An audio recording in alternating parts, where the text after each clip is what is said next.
point out that the sun shines down its power to all the world and makes the wind blow strong as it will. I wonder how gentle rains can fall upon the land, so lovely earth can stay lovely still.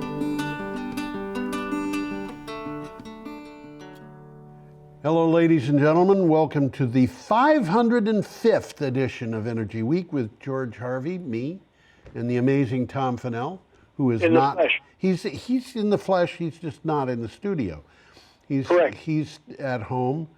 We're still trying to figure out a good way to get him in here. I've got a few things to say before we get into anything.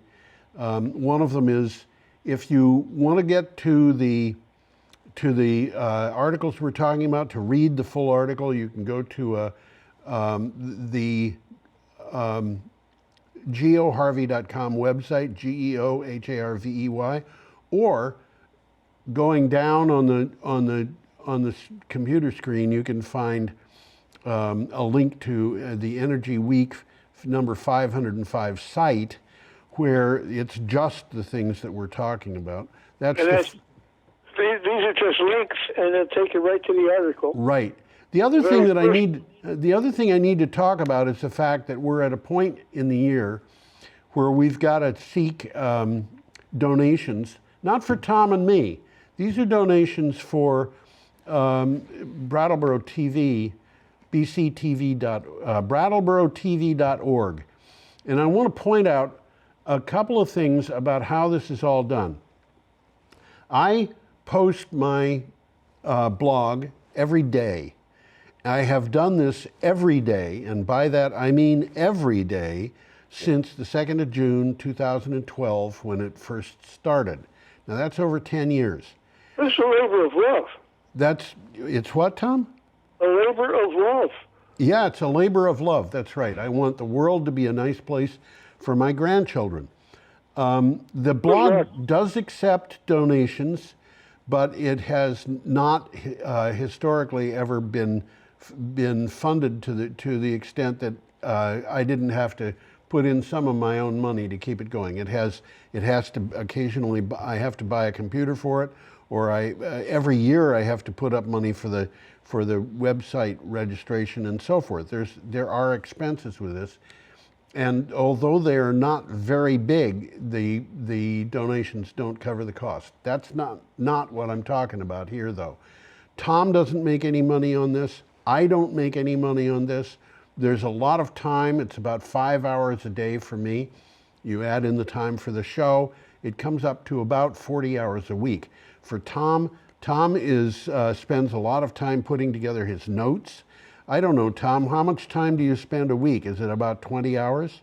You spend a lot of time. I spend a lot of time. It seems like 20 hours, but I don't think it's that much. Okay. Anyway, we've got a lot of hours into this. But the problem is BCTV needs to get its funding to be able to support this show. There are volunteers who come in. They do volunteer editing.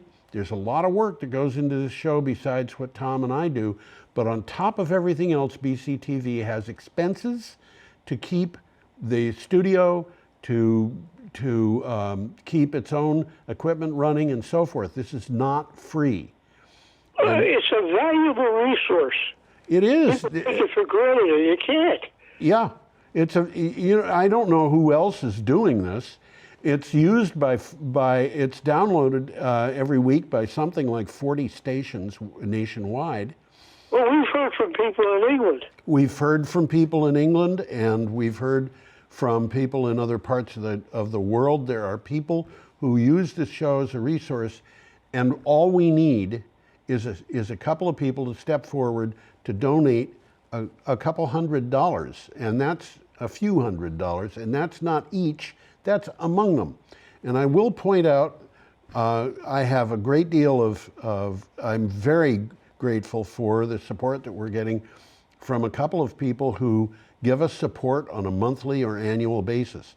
But if you can spare a few dollars to give to BrattleBoroTV.org, go there, BrattleboroTV.org, go down to the bottom of the screen, I believe is where it is, and you can donate money. It can be made by PayPal or through a credit card. I think PayPal is considered better. And when you do that, be sure that you put into a message box, which is available in the donation area, saying that your donation is to support Energy Week. And that way, our show will be credited with having had that donation made for it. But please do that. This is Well, it's a community service, but It people is. have to be made aware of that. That's right. And You that's know, it's too easy to take it for granted. yes, that's right. So, having said all of that, Tom, I guess we're ready to go. This week's show starts with news from the 5th of January, and it goes up until yesterday, which was the 11th of January. And as I said, that you can get to that by going to the resources that are listed on the screen. And I'm going This to is a picture of a nice Chinese car. inside, and you'll notice that There you go. the temperature is given 26 degrees Celsius, which, by the way, is, as I recall, it's 78.8 degrees Fahrenheit. It's about that, close. What do you got for a title? BYD. That's the name of the Chinese company that Right. makes cars and stuff like that. Yeah. And BYD stands for Build Your Dreams. Yeah. What's the title for the... BYD hits nearly 1 million battery electric vehicle sales in 2022. Yes. Overall, BYD sold 1,863,494 plug-in vehicles. I did not count those, by the way, in 2022. The company sold 911,140 battery electric vehicles, meaning that they are not hybrids. There is no... Total battery. That's right. It's just the battery. Tesla was the first automaker to surpass 1 million battery electric vehicles in a year, scoring 1.31 million sales in 2022.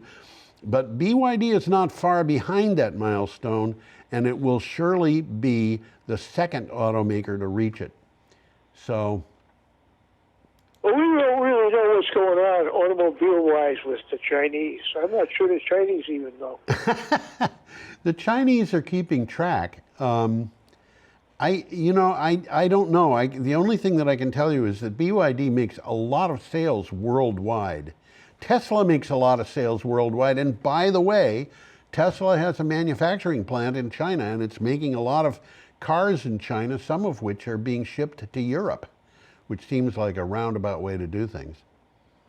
But Well, they go overland. huh? They do go what? overland. They go overland. I don't think so. I think they're put in ships and sent. Okay, our next item that is coming up is from Renews. That last one, by the way, was from Clean Technica, but this is from Renews. I'm going to put up a picture of a ship. It's an interesting looking ship. It's clearly a container ship, but it looks like it's got sails on it. Well, the interesting thing about this ship is that what they're planning on doing it is just keeping it stationary. I don't think it's going anyplace. Doesn't look like it is. Yeah. Well, they're doing that a lot because it's a good way to store stuff. Yes, and I think that's what they're planning on doing. What do you have for a title?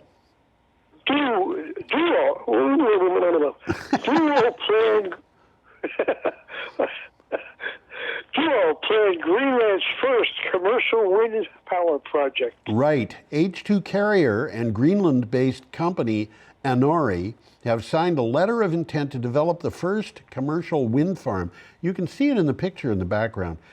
In Greenland, the 1.5 gigawatt wind farm. So this is not small. That's just gigawatts, baby. Yeah, that's right. Is intended to supply power to H2 Carrier's vessel P2X floater. P2X, by the way, stands for power to X, being whatever, for onboard production of hydrogen and green ammonia. So what they're planning on doing is they're going to have a factory on this ship. which manufactures hydrogen and green ammonia, green hydrogen and green ammonia, using power from this wind farm. And other ships are going to come in and they're going to tie up next to this thing, and they will transfer whatever it is they've got onto this ship. So they're picking up fuel. That's basically, yeah, and cargo that they're going to take to other parts of the world. Yeah. So that's, it, I think, a kind of interesting thing. You got more on that? Not really. Okay. We have an item here from CNN.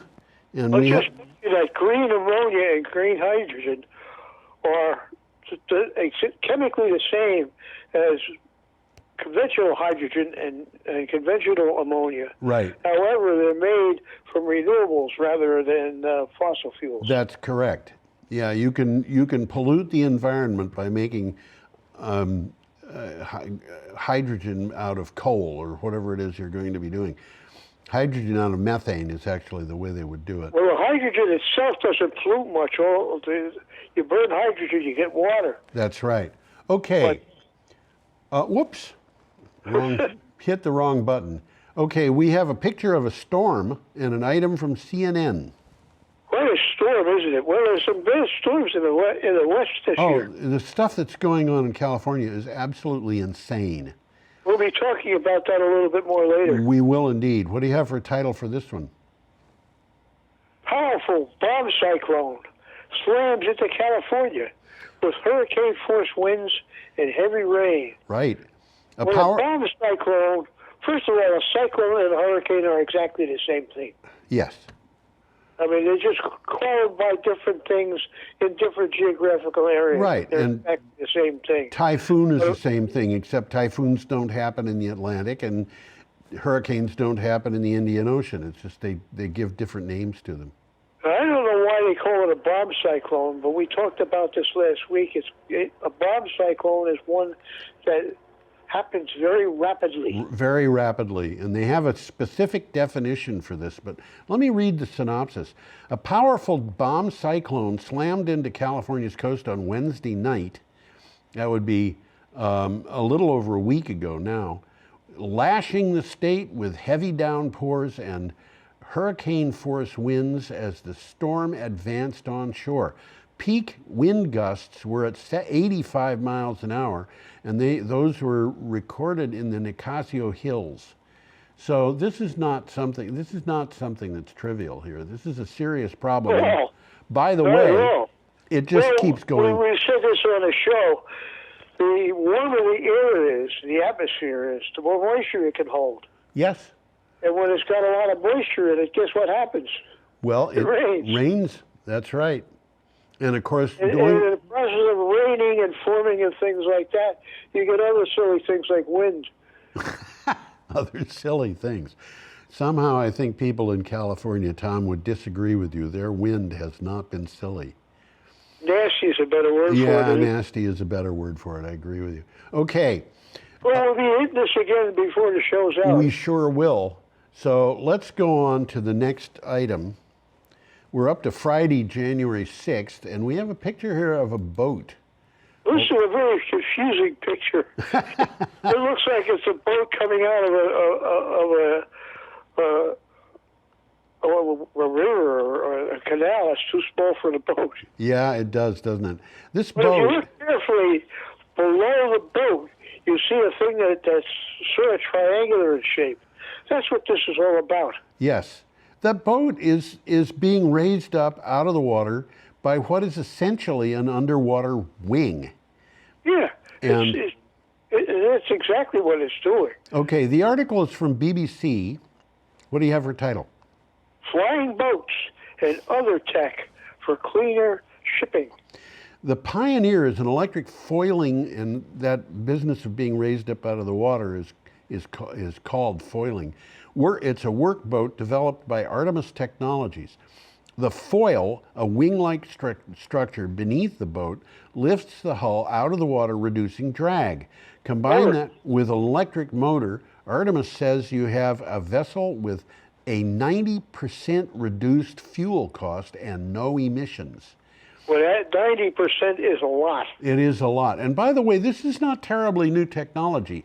Applying an electric system to this is new, but they actually tried foils on PT boats during the Second World War. They did, huh? They tried them. They were able to get those That boats. makes sense. They were able to get them to run at 60 knots, if you can imagine that.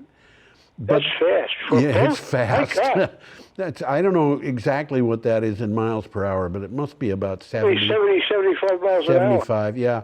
They decided not to use them because in choppy water, like PT boats would run in, they were not.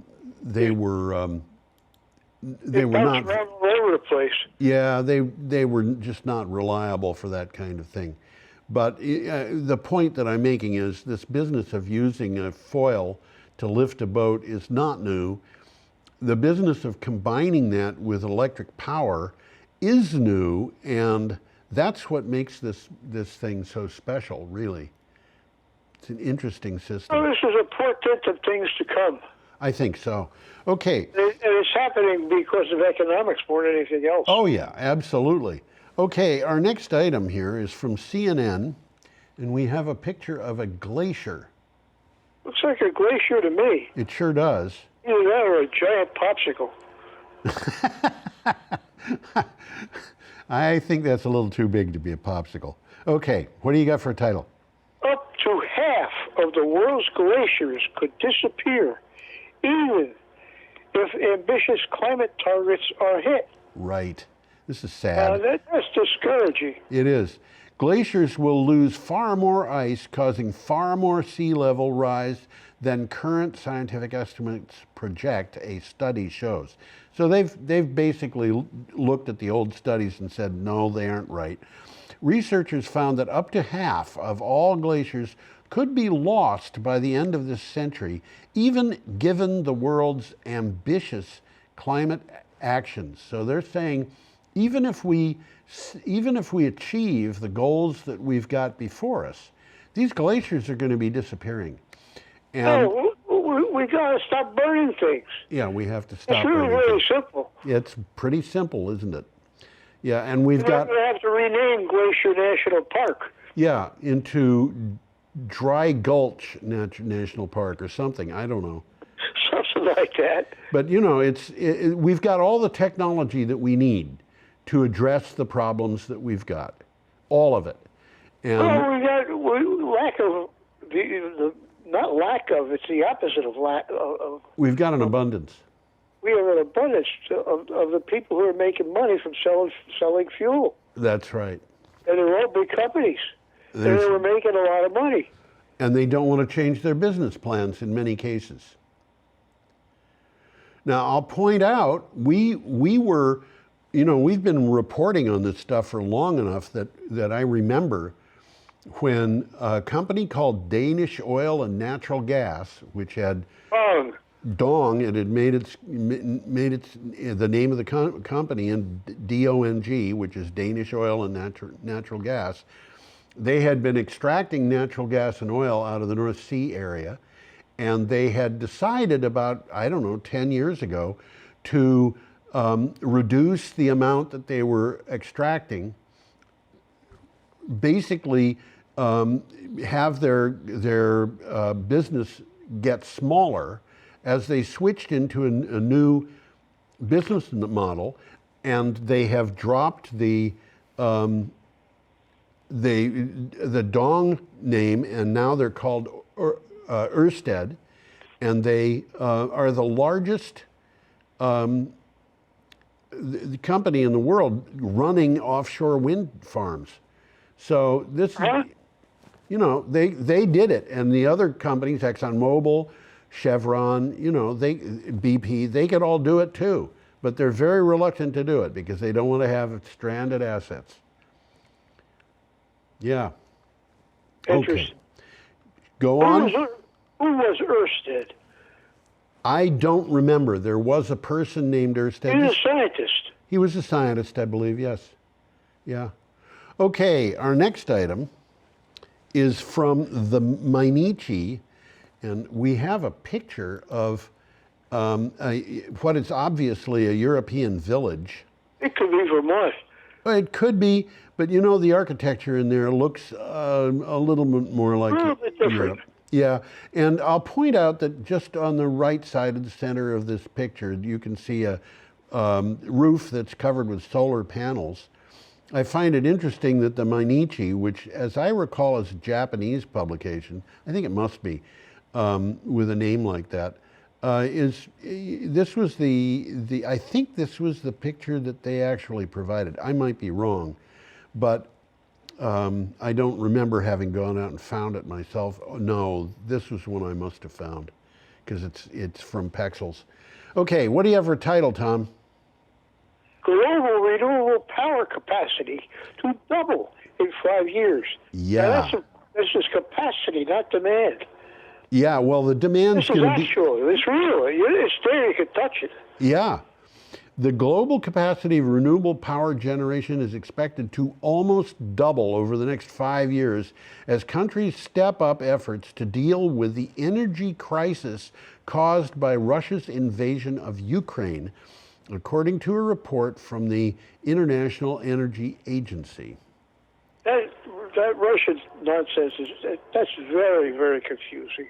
I don't see how they're making any money at all out of it. Well, we're going to be dealing with the money situation that Russia's got itself into in an article that comes up later in this show, I think. Well, oil and gas is the bulk of Russia's exports. Yeah. That's where their income's coming from. Yeah, 65% of the Russian income, historically, recently, has been from sale of fossil fuels, oil, gas, and coal. And I honestly think that one of the things that impelled, that was behind the decision to invade Ukraine was that Vladimir Putin and his cronies saw that the Europeans were starting to design a way to get to lower use of gas and oil. And they, you know, he decided that he was going to produce some chaos in order to try to make what he could out of that. And when he started that, the price of natural gas went through the roof. I mean, it was like 5 times what it had been. And even though the Europeans had been refusing to buy as much oil and gas from Russia as they had before, the Russians were still making more money. However, we will get back to that in a few minutes. Okay. It's very confusing to think. I don't think even Putin knows what's going on. Oh, I think that, you know, well, I'll tell you something, Tom. If you think about the strategy behind this war, you see that Putin cannot win. And the reason, not unless something very strange happens, the reason is because he's not a military man. The head of his Defense Department is not a military man. The head of his economic stuff is not a military man. They have figured this out. They have their own strategy. He meddles in military affairs, and the strategy that he's taking is a bully's strategy. He's trying to get the Ukrainians to stop fighting by bombing apartment buildings and hospitals and, you know, schools and things like that. So that's illogical. What's that? It's illogical. It's illogical. The Russians are sending out missiles to bomb apartment buildings. That's what they hit. The Ukrainians are sending out missiles to bomb tanks. Well, what's going to happen there? The Ukrainians are not going to lose much, and the Russian military stuff, and the Russians are. So the Russians lose their military ability to deal with the war. Eventually, Russia is going to lose. That's what I think. Okay. I think you're totally right. Putin's running on an insane approach to a war. It just doesn't make sense. Okay, our next item. Picture of the world's largest bowling balls. Bowling balls? Is that what it is? Yeah, I suppose it is. Okay, we're up to Saturday, January 7th, and here's a picture. This is an article from CNN. And those natural gas prices haven't been this low since Russia went to war. Now, this is the article that I was talking about. When Russia started, They're doing this wrong. they're doing it wrong. From their own standpoint. Yeah, when Russia started trying to give Europe payback for European actions, economic actions to stop buying Russian gas, the Russians said, okay, we won't sell you gas. Well, the Europeans tried to get enough gas for this winter, which they seem to have succeeded in doing. And now the Russians don't have the market. And the price of gas and oil has gone back to what it was. Okay, I should read the synopsis. Natural gas prices in Europe and the United States have tumbled to levels last seen before Russia sparked a global energy crisis by invading Ukraine. Europe can thank a record-breaking spell of warm weather, which by the way is from climate change, as well as its own barnstorming effort last summer to fill its gas storage. So there you've got it. Well, Russian income relies on selling oil and gas. That's right. That's what it is. So they're cutting off their nose to spite their face. It's crazy. It doesn't make any sense. Okay, our next item is from CNN. This picture, by the way, which is a picture of the Great Salt Lake. The Great Salt Puddle. Well, that puddle has probably long since dried up because that picture was taken in 2019 and things have got worse since.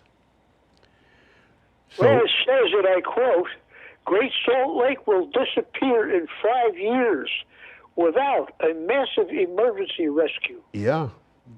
Utah's Great Salt Lake is facing, quote, unprecedented danger, end quote. Your experts say it has fallen to alarmingly low levels in a mega drought fueled by climate change. A dire report calls for, quote, emergency measures, end quote, to save the Great Salt Lake from going dry. And it's not just the Great Salt Lake, the Salton Sea is in. I looked at the drought monitor. There's a website called droughtmonitor.unl.edu. And you can find it just by searching for drought monitor. I went there today, and the storms that they've had in California have had an effect on the drought, but the rest of the West is basically what it was before these storms hit. So, it's not doing anything to help the Great Salt Lake. We should move on, Tom, unless you've got more to talk about there. No, I think we can. We're going to look at some broken glass here. Broken glass, that's what we've got. There is broken glass for people to see. This is from BBC. Widespread damage to the California coast in the wake of major storms. So we just touched base on that. We did, and it's going to continue. This is a problem that is not going away. They're expecting 4 more storms in the next 10 days. Does that sound like fun to you, Tom? It rains like hell, and the rain just drains right off. That's right. A deadly storm has inflicted widespread damage in Northern California, dumping record-breaking rain along the coastline. Waves washed away walls of homes, while mudslides, sinkholes, and flooding were reported throughout the region. 2 deaths have been reported. That number, by the way, has gone up. This picture is interesting because you're inside a building with a deck, and the broken glass there was smashed by a wave. Yeah. So, we're talking about non-trivial weather here. Yeah, you're absolutely right. I mean, these guys had a wonderful place by the sea, and look at what's happening to it. Exactly. Okay, our next item is from the South China Morning Post. Well, it looks like a solar array, doesn't it? It sure looks like a solar array. That solar array, by the way, is not in China. I'm not sure where it is. but it's one that I picked up. I went looking for a solar array. A lot of these articles either don't have photographs or the photographs are not available for free commercial use by anybody else. And I don't use them since we're not commercial. Technically, I could get away with it, but I don't use them because other people may be taking the material that I'm putting up in my blog and using it for commercial use. And in fact, I know that's happening. So I try to avoid anything that's got a copyright. Okay. This is an interesting article. Sure is. China seeing accelerating wind and solar power installation under a 5-year plan, reaching 2030 renewable target ahead of time. Yeah. Climate analysts expect China to reach its 2030 goal for renewable energy about 5 years ahead of schedule. Well, that's coming right up. Yeah, this will show you how quickly we can deal with climate change if we just decide to do it. Gotta stop burning things, man. Yeah, after at least 30 provinces unveiled their respective programs under the National 5-Year Plan. And the amount of material here that they're talking about having by 2025 is, we're talking about something on the order of 450 gigawatts of wind capacity, 450 gigawatts of solar capacity, and 450 gigawatts of hydro capacity. That's a lot of gigawatts. That's a lot. That's 1,350 gigawatts. I don't even know what the name for that many gigawatts is. Well, 1,000 gigawatts is a terawatt. 1,000 gigawatts, it's okay. Yeah. And a terawatt is bigger than a gigawatt. Yes. Okay, we should continue because we are a little behind schedule here. Well, we just have to talk faster. Okay, let's talk faster. Okay, we have an item from the... That same picture, it's not the same picture, but it shows a picture of what looks like a wave. That's right. And you can see that wave crashing into the California coast here. This is from the Hill. What does it mean that once rare atmospheric rivers and bomb cyclones are becoming more frequent? Yes. Atmospheric rivers and bomb cyclones are ever more frequent and intense parts of North America meteorological landscape. The fact is perfectly compatible with projections of climate change driven by our warming planet. So if we have a weather condition that produces record-breaking cold weather, that is not incompatible with global warming. Well, people are making a they're mistaking climate with weather. Yeah, and you know, I've mentioned this before. Every day with the 8,000 or whatever it is meteorological stations we have in this country, every day there's going to be some likelihood, a pretty good likelihood, that some records are going to be broken. And when you have no climate change, you have heat records for high temperatures and records for low temperatures in about the same number. But that isn't what we have now. What we have is that for every cold record temperature for cold weather, we have about 10 for hot weather, and that is a problem. In this picture, hot is orange and cold is blue. I think so, yeah. Okay, our next item is from Clean Technica. We have a picture of a Volvo Polestar 2. What do you think? It comes from Clean Technica. Yes, that's right. TI, which is Texas Instruments, Right. claims new battery management system can increase range of electric cars. Really? So they're not only looking at the batteries, they're looking about how you manage them. That's right. This week, Texas Instruments was at the Consumer Electronics Show 2023, where it introduced its latest battery cell and battery pack management tools. TI says its battery management tools could increase the range of an electric vehicle by as much as 20%. So the car isn't being changed, the battery isn't being changed. The only thing that's being changed is maybe a little bit of a computer and some software. That's what it is. It's a computer that they're looking at, that's looking at the battery. Yeah, yeah. And Okay. it's deciding, you know, whether it's operating at the right temperature, whether it needs water, or whether it needs salt, or Right. whatever.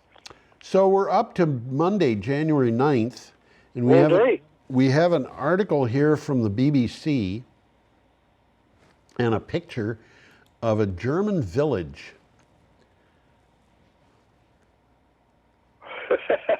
I just lost my scroll, but I got it again. Okay.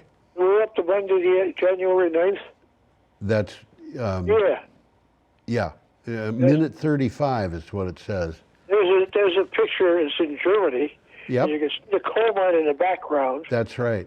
You can see farmers' fields closer on. And then the village. Somewhere in there is room for...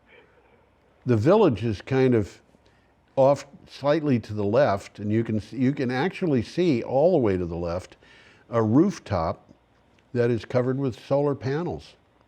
What do you have for a title, Tom? German coal mine.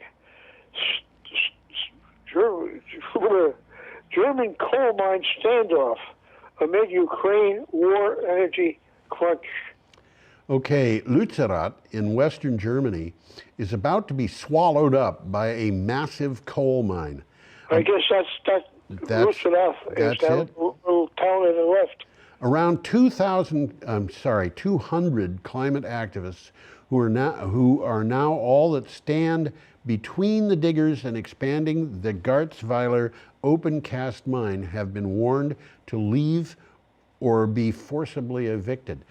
And so what's happening is that big mine in the background, and you're not seeing that whole mine there, but that big mine is just being expanded, and it's going to swallow up that village, and that'll be the end of the village. And the villagers have already been moved out. Oh, is that so? Yeah, that's why They know it's coming. it's just 2,000 activists. I think the people who own the mine bought out the villagers and sent them. But you know, there's a mine that was on the, it was near the German border with Poland, and they just started digging it a few years back, and that mine was projected to be about twice the size of the island of Manhattan. And among the things that were going to be lost to that mine were several villages that had been built in the Middle Ages, and that included buildings that had been built in the Middle Ages. These I don't know. I find it infuriating. Tom, we've got to move on. We really are getting behind schedule here. All righty. We have a picture of the Bodari Industrial Area at Pilbara Ports Authority, and this is from PV Magazine Australia. Let me put that up so people can see it. What do you have for title? VW, whatever that is. Oh, VW Renewables. No, this isn't VW. You're in the wrong place. Western Australia land allocation. It's Western Australia land allocation, that's right. And the next sentence starts off VW Renewable Energy Hub. No, it's a GW, it's gigawatt. Oh, yes, I changed gigawatts to bigawatts. Okay, you're forgiven, Tom. What do you have for a title? Western Australia land allocation advances plans for 25 megawatt renewable energy hubs. Yeah, British energy giant BW's plans to build one of the world's largest renewable energy and green hydrogen hubs in Western Australia got a significant boost when the government of the state allocated land to support development of a proposed 26 gigawatt project. And I want to point out, there's a couple of these projects going. This is one that's being run by BP. There's another one which went into receivership this last week, and the reason it did was because the management and the stockholders were not in agreement about what their goals were.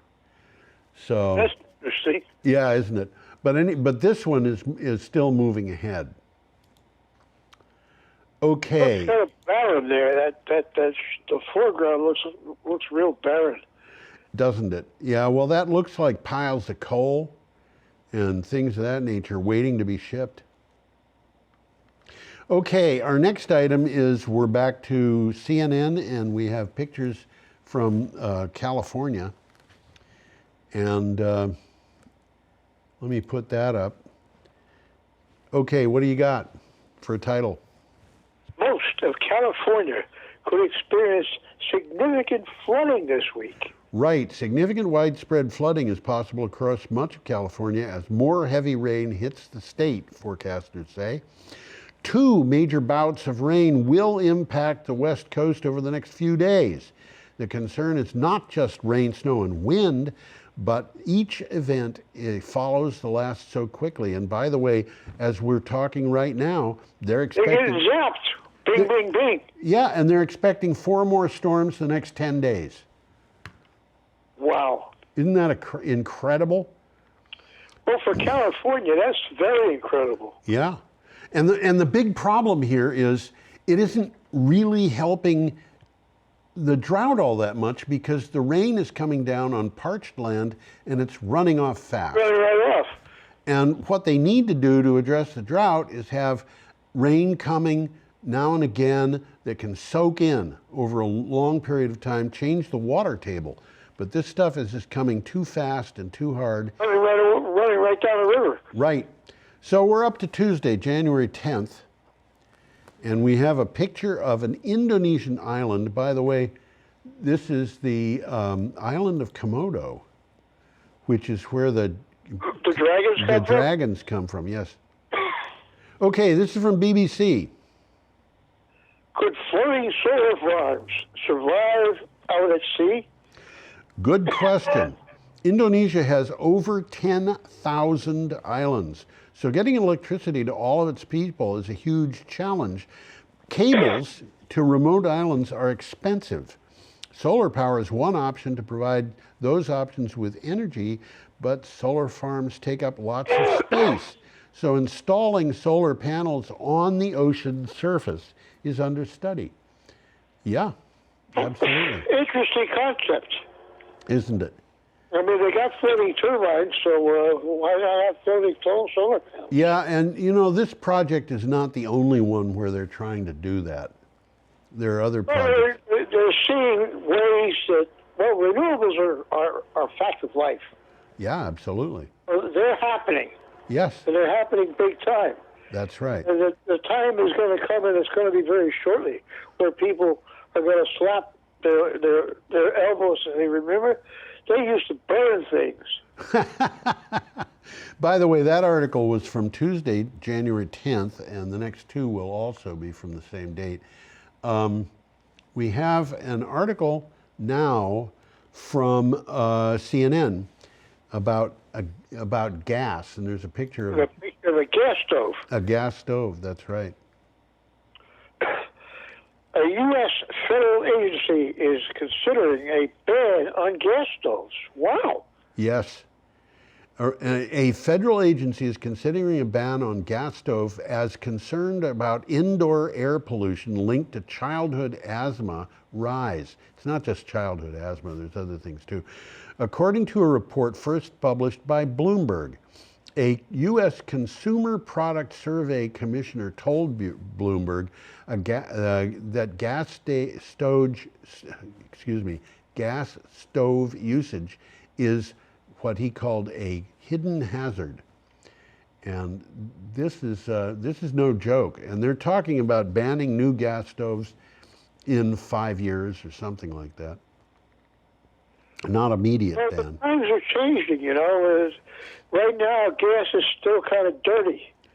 And in another few years, that's going to be gone. They're going to be just burning hydrogen. Yes, that's a thought that I had too. This article really doesn't go into that very much we can be burning hydrogen the way we're burning natural gas now, it would mean Well, that, for one thing, with a gas stove, with a flame, you get the heat directly at the pot, yes, rather than an electric stove where there's usually a little bit of room between the coils and the bottom of the pot. yeah, there's a couple of different ways to heat with electricity though.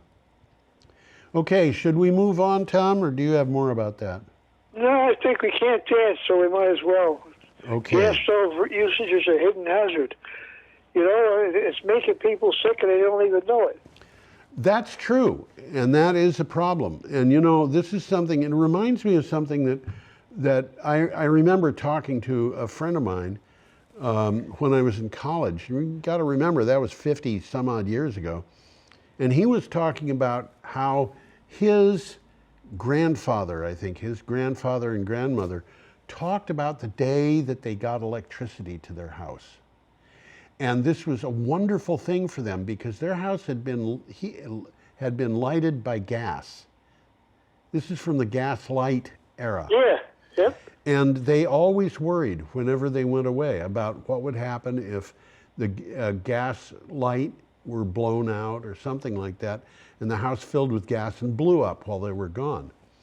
And that is one of the problems of gas stoves. We had the Merrimack Valley, we had 60 houses had caught fire or exploded over a period of a couple of days because the pressure on the natural gas piping system had increased because of a failure of a sensor on the system. And, you know, I looked through that over to see whether that was unique. No, it's not unique. There were something like, Wikipedia had 31 such incidents, and this is not individual houses, this is neighborhoods where Wow. where problems with they had a problem in I forget, I think it was Pennsylvania, not that long ago, and you know, the pressure of the natural gas system spiked, and all of a sudden pilot lights were a foot tall. And what Wow. happens? What happens, you know, when that happens? That means these pilot lights can make things catch fire. Okay, our next item is from Electric, and we have a picture here of a coal-burning power plant. Very interesting. Yes, what do you got for a title? Renewables to surpass coal as global electricity source in just 2 years. Yeah, clean energy achieved momentum globally in 2022, but sadly that momentum was triggered by a destructive action.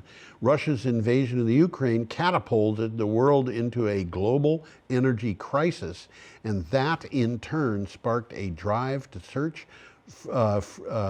switch from fossil fuels to renewables. Countries. Let's misquote Bill Clinton. It's the economics, stupid. It's you know, this is something that has happened worldwide in the last few years, where big countries have realized they're not going to be secure unless their electricity and their fuel is coming from themselves, not from some other part of the world. So much of the fuel was coming from Russia, and that was for oil, gas, and nuclear. Something like Nuclear. nuclear, that's right. Jimmy Carter used to say nuclear, so it must be right. I liked Well, Jimmy who's going to Carter. argue with him? That's how he makes a living. That's right. I liked Jimmy He's a Carter. nuclear engineer. He was a nuclear engineer for some time. Okay, we are up to Wednesday, January 11th, and we have an article from CNN. Very, very busy picture there. Very busy picture, that's We correct. could spend the entire show just reading that picture, I I think. think we could. What do you have for a title? Extreme weather has cost us more than $1 trillion in the past 7 years, Right. according to the feds. The United States was lashed by 18 extreme weather and climate disasters costing at least $1 billion each last year. So I don't hear much about that either. if we had a cutoff of $100 million, which sounds like a lot of money to me, that picture, that map would be so completely covered you wouldn't be able to see a thing in it. That was according to a report. These disasters came as tornadoes, extreme heat, extreme cold, deadly flooding, hurricanes, and climate change fueled drought. And now we've got atmospheric river. And the picture that we're looking at there obviously is a map of the United States, but each of those circular things in it, some of which have, very clearly a lightning storm or a tornado or something in them, but for some other things, it's other things. Each of those is one of those 18 disasters. So it's a big deal. Yeah, I copied that picture over and cut it in half and made it bigger, but I haven't had a chance to read it. Ah, okay. It's just too busy to read. It is. It really is, and you don't really need to read it. What the thing to note here is that there are 18 of those circles, and each Every one of them, weather disaster. Each one of them is a weather disaster that cost at least $1 billion. So, well, according to the article, extreme weather has cost the United States more than $1 trillion in that's the past right. years. In the past 7 years, that's right. That's a lot of money. That's a lot. That's gigabucks, man. Yeah, that's terabucks. Terabucks, yeah. Terabucks. Okay, our next item is from CNN. I am going to apologize for the picture because this is sunrise, and the person who took this picture, the background could have been blue for all I know. The way That's the map of the world. No, this isn't a map of the world that's here. It's a picture of, it's titled Heat, and it's sunrise, really. Okay, this is from CNN. Are you with me on this, Tom? Yeah. I was just trying to. This thing wasn't scrolling. So. Aha. Okay. Past 8 years were the 8 warmest on record for the planet. Yes. People ask you, is climate change actually happening? Okay, the warmest 8 years on record, and the records, by the way, go back to the 17th century. I was going to say the 1600s. Yeah, the warmest 8 years on record were the last 8 years. Does that tell you anything? Okay, the last 8 years have been the 8 warmest on record as growing concentration of heat-trapping gases in the atmosphere pushes global temperatures toward a dangerous tipping point, analysis by the European Union's Copernicus Climate Change Service shows. And by the way, today in the news, so it's not in the show, but I think it's going to be next week, I don't remember for sure, the last 4 years are every year in the last 4 years set a record for global ocean temperatures.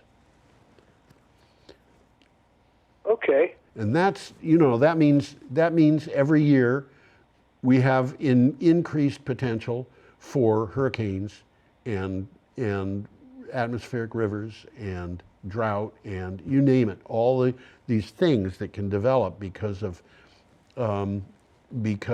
temperatures in the water. But this is not good news. I don't think we're going to go back to a time when a hurricane is a rare event. Okay, our next item. It's not now. Yeah, that's right. Our next item is our last story for the day. And this is, we've got a picture of low water level and a story from BBC. Well, I don't know if it's the Colorado River or not, but the Colorado River, they're taking water out of the river faster than it can flow down from the mountains. Absolutely. What do you have for a title? Why California's storm is not likely not likely to reverse the drought. Yeah. Given the decades... Already. What? You just mentioned this. Yes, I did. Given the decades-long drought in California, you might be wondering if its extreme weather could in some ways be positive. And by extreme weather, they're talking about all the rain, all the flooding, all the atmospheric river, storm after storm. And the bomb cyclones. Bomb cyclones, 4 storms in 10 days, you know. And the storms just seem to go on forever. So it's like you have a storm, you have a little bit of a break, and then you're back at a new storm. You might be wondering if in some ways this is positive. But the downpour is unlikely to have a big impact on the drought. Experts say it would take consecutive years of severe wet weather to reverse it in the long term. And well, you already mentioned it. Yes. It goes right past it because it's right down into the sea. It goes down into the sea. It's to soak into the soil. Now, there are ways that they could try to alleviate that and have it move more slowly toward the sea. And we've talked about these. They could do that. That's quite doable. Yeah, we've talked about these in the past, the business of Peter Andrews' thing in Australia, where he's talking about natural sequence farming, where the water is held up. It's not allowed to race off the land. It's held up on the land. There are, people who are into permaculture know about swales. A swale is basically just a ditch. It doesn't necessarily have water in it, but when it rains, it gets water. Yeah, and that's how those things work. And it's an interesting thing to look at the way that not brine shrimp. What are they called? Fairy shrimp. There's this little thing called a fairy shrimp. They're tiny, really tiny. They look like shrimp when you look at them close, but they're very tiny. And they live in vernal pools, which means that they live in pools that dry up. Yeah, the pools dry up in the end of the spring. The pools are only pools during the spring. Yeah, right. And the fairy shrimp. That's right here in Vermont. Yeah, and how do the fairy shrimp live in those things? Well, their eggs won't dry out. The eggs are protected. But there's another thing too, and that is brine shrimp, fairy shrimp rather, that live in one vernal pool can populate the next vernal pool over because their eggs are so light that they're picked up by gusts of wind and they get distributed all over the countryside. So when they get into a vernal pool, they will grow there. And, interesting stuff, but we can't depend on that. Okay, our next... Oh, as it says in the headline, it's unlikely to reverse this drought. Yes. We have our final message for everybody, which is that we hope you have a conveniently grand week. You all come back and see us now, you hear? Tom and I are both waving goodbye. I know he is, because I know Tom. See you next time.